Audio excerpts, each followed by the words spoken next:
Welcome दोस्तों, स्वागत है आप सभी का इस चैनल की एक और नई वीडियो में। फिर से इन लोगों ने ऐसी फर्जी खबर फैलाई है जिससे समाज के अंदर फिर से गलतफहमी फैलाई जाएगी। फिर से व्हाट्सएप वाले एक्टिवेट हो जाएंगे और इस तरीके की खबर शेयर करेंगे। ये खबर देखिए, बताया जा रहा है कि इंदौर में मस्जिद पर लगा ग़ज़वा-ए हिंद का पोस्टर। भाजपा विधायक के बेटे ने सोशल मीडिया पर किया शेयर। ये कुछ पोस्टर है मस्जिद पर, बताया जा रहा है कि ये ग़ज़वा-ए हिंद का पोस्टर है और इस तरीके का जो नैरेटिव है वो फैलाया जा रहा है, जबकि इसका फैक्ट चेक किया है कई लोगों ने और बताया है कि ये ग़ज़वा-ए हिंद नहीं है, ये करबला का फ़ोटो है। यानी जो प्रॉफिट मोहम्मद के नवासे, उनको जिस तरीके से शहीद किया गया था और जो भी कंडीशन, जो भी हालात से वो गुजरे वहाँ, तो वो उसका एक मतलब हक के लिए सीधा खड़े हुए थे। वो अकेले थे, कुछ ही चंद लोग थे, बच्चे थे, बुजुर्ग थे, तो वो एक पोस्टर था उसका। उस पोस्टर को बताया जा रहा है ग़ज़वा-ए हिंद का, जबकि ग़ज़वा-ए हिंद पर कई बड़े स्कॉलरों के ऐसे बयान हैं कि ग़ज़वा-ए हिंद असल उस जंग को कहते हैं जिसके अंदर प्रॉफिट मोहम्मद मौजूद होते हैं। ये स्कॉलरों का मानना है। हो सकता है अलग स्कॉलर का अलग मानना हो, अलग अलग लोगों का अलग अलग मानना है, लेकिन ये जो एक सोच निकल के आ रही है कि ग़ज़वा का मतलब होता है वो जंग जिसके अंदर प्रॉफिट मोहम्मद मौजूद होते हैं। अब ज़ाहिरी तौर पर प्रॉफिट मोहम्मद मौजूद तो पॉसिबल नहीं है ज़ाहिरी तौर पर, तो बातनी तौर पर होंगे। यानी एक सोच उभरेगी, वो सोच होगी यूनिटी की, वो सोच होगी एकता की, वो सोच होगी प्यार की, वो सोच होगी इंसाफ की, वो सोच होगी हक की, वो सोच होगी सबके लिए सोचने वाली। वो हिंदू मुसलमान नहीं करेगा। मुसलमान तो वही है ना जो सबके लिए सोचे। मैं एक नज़रिया पेश करना चाहूँगा कि जब प्रॉफिट मोहम्मद आए तो कोई तो मुसलमान नहीं था। सब अपने अपने धर्म में फॉलो करने वाले, अपने अपने धर्मों के हिसाब से जो उनको बुलाया जाता है वो अपने आप को बुलाते होंगे। यहूदी अपने आप को यहूदी बुलाते, ईसाई अपने आप को जीसस क्राइस्ट का मानने वाला बताते हैं, ईसाई बताते हैं अपने आप को। तो उस वक्त जब प्रॉफिट मोहम्मद आए तो कोई मुसलमान था नहीं। तो प्रॉफिट मोहम्मद की जो तालीमात थी, जो सबको साथ लेके चलने वाली जिनकी सोच थी, क्योंकि अगर आप देखेंगे तो जब प्रॉफिट मोहम्मद आए तो यही यहूदी, यही ईसाई, यही आइडल वर्शिपर्स को ये समझ में आया कि अच्छा जो हम कर रहे हैं वो इंसानियत के लिए, महिलाओं के लिए, बच्चों के लिए, बुजुर्गों के लिए, हम सबके लिए सही नहीं है फॉलो करना। जो भी नियम कानून वो कर रहे थे फॉलो, उनमें से कुछ बहुत अच्छे थे, उनमें से कुछ बहुत बुरे चीज़ें वो फॉलो करते थे। अच्छे भी करते थे, बुरे भी करते थे, यानी मिक्सचर था अच्छाई बुराई का। सही सोच नहीं थी। जो प्रॉफिट मोहम्मद आए तो उन्होंने सही सोच पेश करी, उन्होंने सबके बारे में डिटेल में समझाया, तो लोगों ने उनको अपनाया कि हम आपको अपना रसूल मानते हैं, यू आर द मैसेंजर। और तब जाकर के लोग मुसलमान हुए। आप समझ रहे हैं मुसलमान कैसे हुए? वही ईसाई, वही यहूदी, वही आइडल वर्शिपर, वही नफ्स परस्त, वही अपनी मर्जी की ज़िंदगी जीने वाले मुसलमान हुए। ठीक है, उन्होंने देखा, सीखा, समझा, तब मुसलमान हुए। अब जो पैदा मुसलमान हो रहे हैं, मतलब किसी मुसलमान घर में कोई बच्चा पैदा हो गया तो उसने क्या ही तालीम ली होगी, उसने क्या ही सीखा होगा। तो वो जो मुसलमान पैदा हुआ है वो बाय बर्थ है। इसका मतलब ये है कि उसने कुछ सीखा ही नहीं है कि एक्चुअली इस्लाम क्या है, एक्चुअली नफ्स परस्ती किसे कहते हैं, बुत परस्ती किसे कहते हैं, शिर्क क्या है, मुनाफिकत क्या है, मुशरिक कौन होता है, ईमान वाला कौन है, मोमिन कौन है, वली कौन है। मतलब उन्हें कुछ नहीं पता है। उन्होंने जो सीखा वो उसे वो बताते हैं। इसलिए ना वो कहते हैं कि मैनिपुलेट कर पाना ऐसे लोगों को बहुत आसान हो जाता है जिनमें इल्म नहीं होता। वैसे ही दूसरे जो कम्युनिटी उनमें फॉलो करने वालों में भी यही है कि उन्हें कोई चीज़ रटने बोला जाता है, कहीं जाने आने बोला जाता है, तो वो रेगुलर बेसिस पर करते हैं। उन्हें बेसिकली पता नहीं है। और बड़े लोग डरते भी हैं कि अगर सब कुछ बता दिया या उनको बताने भी बैठे तो 10 सवाल पूछेंगे जिसका जवाब हम कैसे देंगे। कई लोग नहीं पता उनको भी जवाब। बड़े बड़े मैंने कई लोगों को देखा है, उनके पास बड़े सवाल आते हैं लेकिन वो आसानी से जवाब देने के बजाय वो गोल गोल घूम जाते हैं। और उसके पीछे की बड़े जो सूफ़ी हैं वो ये बताते हैं कि समाज के अंदर ना दिल वाले लोग कम है। यानी जो अल्लाह से जुड़ने वाले लोग होते हैं दिल से, वो वाले लोग बहुत कम है समाज के अंदर। इस वजह से जो सही तालीमात है वो उन तक पहुंच नहीं पाती। बहरहाल ये तो ऐसा रहा टॉपिक जो आउट ऑफ कॉन्टेक्स्ट हो गया, लेकिन मैं समझाने की कोशिश ये कर रहा था कि मेरा अपना ये मानना है कि कोई भी रिलीजियस आदमी जो है, जब वो समझेगा रिलीजन को कि ये असल दिल वाली चीज़ है, ये रहम वाली चीज़ है, ये इंसाफ पसंद चीज़ है, ये इंसानों के लिए है, तो वो फिर हिंदू मुसलमान नहीं करे। हिंदू मुसलमान वही कर रहा होता है जो बाय बर्थ है। उन्हें पता नहीं है, वो अपनी आइडेंटिटी के लिए लड़ रहे हैं। बेसिकली अपने लिए लड़ना नहीं था। बेसिकली लड़ना तो एक धार्मिक इंसान को दूसरों के लिए लड़ना था, दूसरों के हक के लिए, दूसरों को इंसाफ दिलाने के लिए, दूसरों को खाना पहनाना, ये जो जिम्मेदार लोग हैं उनसे बोलना था कि भाई ये सब करो। वो अपनी आइडेंटिटी के लिए लड़ रहे हैं। तो वो एक खेल चल रहा है, जो भी चल रहा है, खैर जो भी। लेकिन ये जो प्रोपेगेंडा है ना, ये बड़ा दूर तक जाता है। तो ये फोटो जो है ना, वो करबला का है, ना कि गज़वा हिंद का। बहरहाल, लेकिन जो सपोर्टर हैं पर्टिकुलर एक पार्टी के और एक नेता के, वो किस तरीके से सोच रखते हैं, क्योंकि लगातार ये कहा जाता है कि ये लोग जो सोच रख रहे हैं ना, इस वजह से ये नैरेटिव बड़े इजीली स्प्रेड होता है। यानी इस नैरेटिव पर भरोसा करने वाले कौन लोग हैं? जो ज़्यादातर पढ़े लिखे नहीं हैं, पढ़ा नहीं है उन्होंने। और मुमकिन है, मैं जब ये कहूँ कि पढ़े लिखे नहीं है, इसका मतलब ये नहीं है कि वो स्कूल नहीं गए। हो सकता है वो किसी में PhD होंगे, वो बहुत जानकार लोग होंगे। ज़रूरी नहीं है कि मैं पढ़ा लिखा नहीं है बोलूँ तो आपको लगे कि अनपढ़ लोग हैं। अनपढ़ नहीं, बहुत पढ़े लिखे हो सकते हैं। वो बड़ी बड़ी इंस्टीट्यूट में जा सकते हैं, बड़ी बड़ी डिग्रियां हो सकती हैं उनके पास। लेकिन जब मैं कह रहा हूँ ना कि वो पढ़े लिखे नहीं है, तो मैं ये कहना चाह रहा हूँ कि वो दिल का कानून नहीं जानते। हमारे सीने के अंदर जो दुनिया है उसका कानून वो नहीं जानते। वो ज़ाहिरी जानते हैं, अपनी आइडेंटिटी के लिए लड़ते हैं, अपनी जगह के लिए लड़ते हैं, अपनी पर्टिकुलर चीज़ों के लिए लड़ते हैं। मतलब उनमें आप बहुत कम ही पाएंगे कि ऐसे लोग मिल करके किसी पर्टिकुलर चीज़ पर सहमत हों और आपस में ही लड़ेंगे, आपस में भी ये लोग लड़ेंगे। तो दिल वाला कानून एक ही है।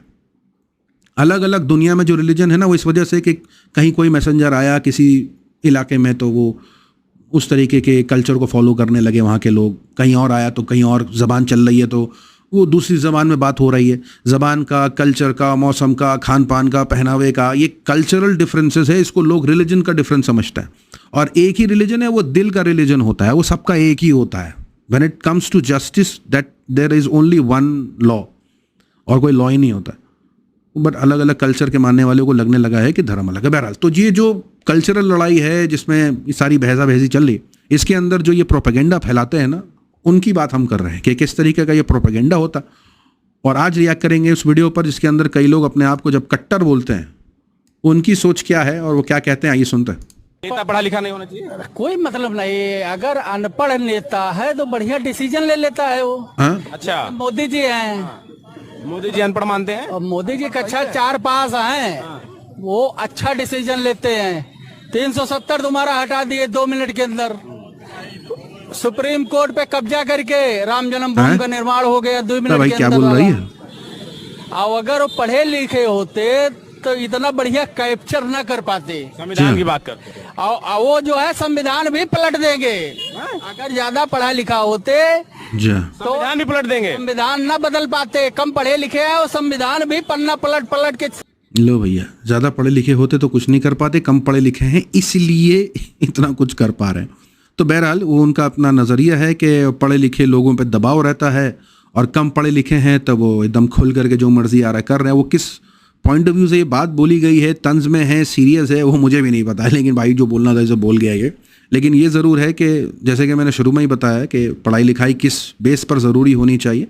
दिल की इंस्टीट्यूट होनी चाहिए। मुझे लगता है कि दिल समझाने वाले लोग होने चाहिए कि दिल के अंदर हमारे क्या दुनिया बसी है, क्या थॉट हैं, किन वजहों से हैं, हमें जो अच्छा बुरा लगता है वो कितना सही है, जो हमारे मुताबिक सही है वो क्या सही है, जो हमारे मुताबिक गलत है क्या वो गलत है। मतलब मैं इस चीज़ की तरफ बड़ा ज़्यादा फोकस रखता हूँ कि हम जिस चीज़ को सामने दुनिया में आंखों से देख रहे हैं, उसमें जो हम अच्छा बुरा समझ रहे हैं ना, वो कितना अच्छा बुरा है अगर एज अ होल हम दुनिया के बारे में सोचें तो।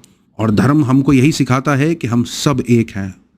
कल्चर की वजह से अलग अलग हैं, ज़बानों की वजह से अलग अलग हैं, लेकिन हम एक ही हैं। अगर हम अपने अपने अंदर झांकें, हम एक ही हैं। बाहर देखेंगे सब अलग लगेगा। अभी एक और वीडियो है, देखते हैं। साल से है, बल्कि जो महादेव जो है लगभग 15-20 हजार साल से पहले से है और उनका पूजा होता है। तो हिंदू राष्ट्र तो है ही। और हिंदू धर्म की बात मैं कर रहा हूँ कि राष्ट्र की पहले आप समझ हैं क्या बोल गए? नहीं, धर्म तो है ही। जो हमारा जो हिंदू में कहा, मैं पूछ रहा हूँ संविधान में हिंदू राष्ट्र की परिकल्पना है? नहीं, हिंदू संविधान में नहीं है, लेकिन ये है कि देश संविधान से चलेगा कि बाबा से चलेगा? नहीं, बाबा से तो नहीं चलेगा, लेकिन संविधान से चलेगा। एक मिनट कहा जा रहा है। आपने कहा कि हिंदू राष्ट्र, हिंदू कोई धर्म है क्या? हिंदू यहाँ रहने वाले लोगों को कहा जाता है। भाई साहब, ये एजेंडा के तहत ये वामपंथियों ने हिंदू धर्म कोई नहीं है। और शर्मनाक सी बात है ना कि अभी हम लोग पार्क में बैठे थे, यही बातें कर रहे थे कि अभी हम यहाँ पे जो है मुस्लिम जो है पॉपुलेशन बहुत कम है, आगे चल के कहीं हमारे लिए खतरा ना हो। अरे बाप रे। तू समझा? अच्छा, वो हिंदू खतरे में न हो जाए। हाँ, ये चीज डर होता है कि भाई कम से कम बांग्लादेश वाली स्थिति है ना, क्योंकि हम अपने धर्म को नहीं छोड़ सकते, हमारी आत्मा कभी दूसरे धर्म पे पहली बात तो ये कि बांग्लादेश कहाँ है, हिंदुस्तान कहाँ है, और जो लोग इस तरह की बात करते हैं कि बांग्लादेश की स्थिति हिंदुस्तान में न हो जाए, वो मानसिक रूप से जाहिल है। अरे भैया, किसी और को ट्रोल करने दो, पत्रकार खुद ही ट्रोल कर रहा है। तो इस तरह की बात न की जाए तो ज्यादा ठीक है। फिंगर हमें मिले तो एक मामूली इंसान के लिए बहुत टफ है। चलिए आप लोग हम बस चाहते हैं कि भारत देश एक अखंड भारत की योजना में साकार हो, और हम ये चाहते हैं कि जैसे सभी देश मुस्लिम समुदाय हैं तो भारत देश को भी अखंड भारत बनना चाहिए। तो ये हिंदू राष्ट्र के लिए हिंदू राष्ट्र के लिए तो मैं भी सपोर्ट करती हूँ सर। दवाई पहुंच गई हर जगह। हाँ, हम तो हिंदू राष्ट्र को कोई सपोर्ट नहीं करते, सभी धर्म में तो सभी धर्म होना चाहिए। आपका नाम क्या? अलवेंद्र। अलवेंद्र। ये देखिए, दो बहनें माताएं करते हिंदू राष्ट्र को, हम नहीं सपोर्ट करते हिंदू राष्ट्र को। हिंदू राष्ट्र हम हिंदू हैं खुद से, लेकिन हम सपोर्ट नहीं करते हिंदू राष्ट्र को, क्योंकि सभी धर्म को इक्वल चलना चाहिए, जैसा है वैसा होना चाहिए। राइट। और एजुकेशन केजरीवाल के बारे में क्या आप कह रहे हैं? लोग तो कह रहे हैं कि उसका प्रचार ज्यादा करते हैं। प्रचार तो मोदी ज्यादा करते हैं। हाँ, करोड़ों रुपए निकाल दो, देख लो उनके प्रचार में खत्म है। हम सर्च कर लो गूगल पे, करोड़ों रुपए प्रचार में ही लगे हुए हैं, उनके पोस्टर वगैरह, और जो सोशल मीडिया, जो यूनिवर्सिटी है ना, व्हाट्सएप यूनिवर्सिटी, वो तो अलग ही उनकी। इतना छोटा पहले कभी नहीं हुआ होगा। तो जैसे कि आपने वीडियो देखा कि कैसे हिंदू राष्ट्र की बात हो रही है, और मेरा अपना ये मानना है कि अगर हिंदू राष्ट्र की बात हो, अखंड भारत की बात हो, तो एटलीस्ट जो उसके कानून होने वाले हैं, जो नियम कानून से अखंड भारत चलेगा, जिस नियम कानून से हिंदुत्व चलेगा, जो भी वो एक नेशनलिस्ट जो पार्टी बनना चाह रही है, उसके बल पर जो धर्म लाना चाह रहे हैं, वो जो भी लॉज एंड कानून जो भी आने वाला है, वो एटलीस्ट सामने रखा जाए कि भाई हिंदू राष्ट्र होगा तो ये होगा। मैंने ऐसी कई वीडियोस देखी हैं जिसके अंदर ये हिंदू राष्ट्र की बात तो करते हैं, लेकिन अगर पूछ लिया जाए कि हिंदू राष्ट्र में क्या ऐसा होने वाला है, कौन से कानून होंगे, क्या क्या होने वाला है, क्या बदलाव आएगा, किसके लिए क्या भला है, महिलाओं के लिए क्या, बच्चों के लिए क्या क्या नियम कानून, अगर वो क्लैरिटी आ जाए तो हो सकता है लोग अपनी अपनी राय रखेंगे कि भाई ये सही है, ये नहीं है, ऐसा कर लें, वैसा कर लें। अब वो है नहीं, वो सिर्फ एक कॉइन फेंका जा रहा है हिंदुत्व का कि वही अखंड भारत हो, हिंदू राष्ट्र हो, लेकिन ये समझ नहीं आ रहा कि कैसे होगा मुमकिन। और अगर मुमकिन करना भी है तो एटलीस्ट हमें तो बताया जाए, देश के लोगों को बताया जाए कि अगर देश के अंदर इस तरीके का कोई लागू करने वाले हैं कानून या कुछ ऐसा आने वाला है, तो एटलीस्ट सबके लिए कैसा होने वाला है सबको देखना चाहिए, पता होना चाहिए।